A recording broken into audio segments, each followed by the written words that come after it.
Hello class, this video lesson is going to be about the work packet titled Don't Spoil Your Food. This is an important lesson, don't spoil your food. So this is actually going to be more a little bit of a tutorial. I'm going to show you kind of different ways to set this up and do it. If we were in the classroom, we again would try to use as many of these real objects as we could of things we had in our little class kitchen, but we're at home now, so hopefully you have some of these things. I looked in my kitchen, I have all of these things except fresh fish because I don't really like fish. But that's just me. So I would encourage you to use as many of these real objects in the kitchen as you can and really do a tour of your refrigerator and your freezer and your cabinet.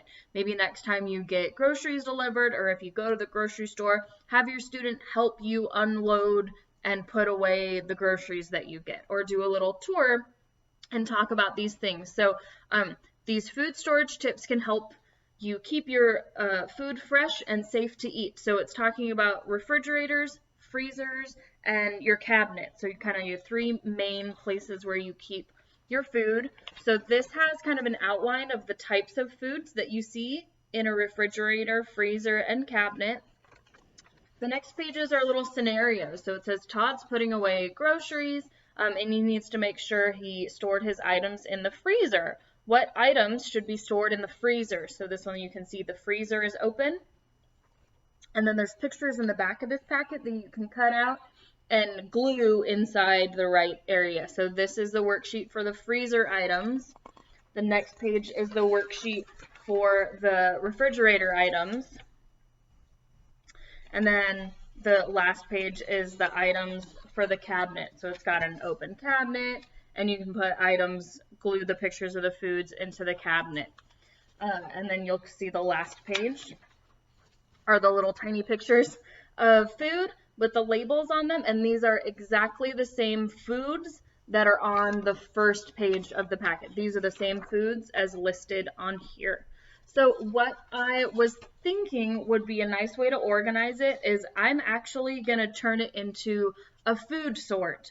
So I'm going to use just the worksheet again, just for the sake of this video and things.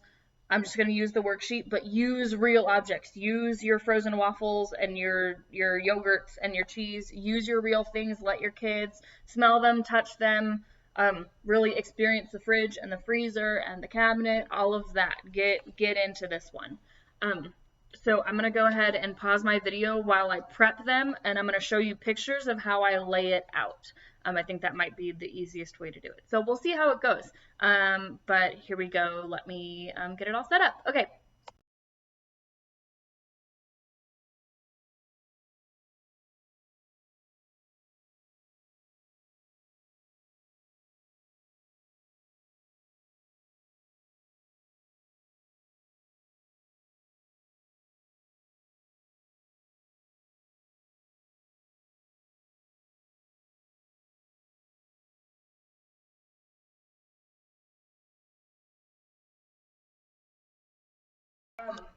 One way to prompt your student is to do what's called errorless learning or errorless choices.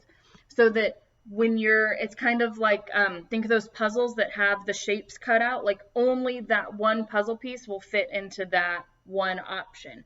So it kind of forces the kids into a correct answer. So you could do that where when you have your little pictures cut up and ready, you could have as options only the foods that go into a freezer, so the kids are just taking all the pictures there and putting it onto the freezer picture. Or you can have them all laid out at once and have them choose from all of the food pictures and have them where to go. You can also, which is what I'm going to do, have the picture with the worksheet.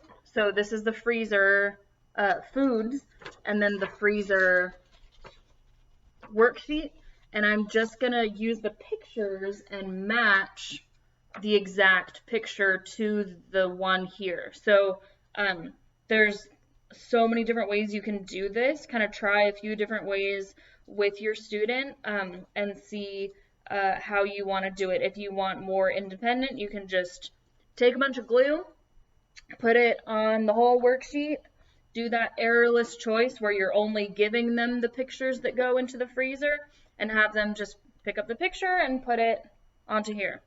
I mean, they might need some prompting to do that, but that's a way to do it. So I would recommend, again, finding the little pictures and just matching exactly, like putting them right next to each other.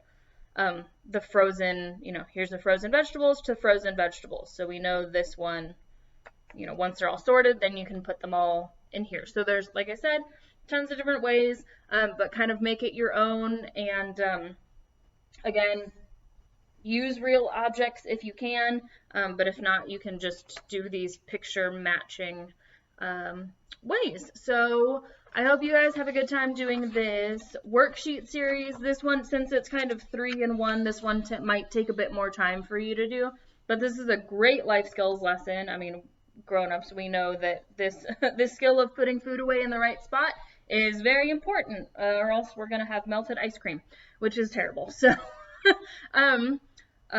happy learning, and I hope you guys learn a lot during this lesson. All right, bye guys. See you for our next lesson. Bye.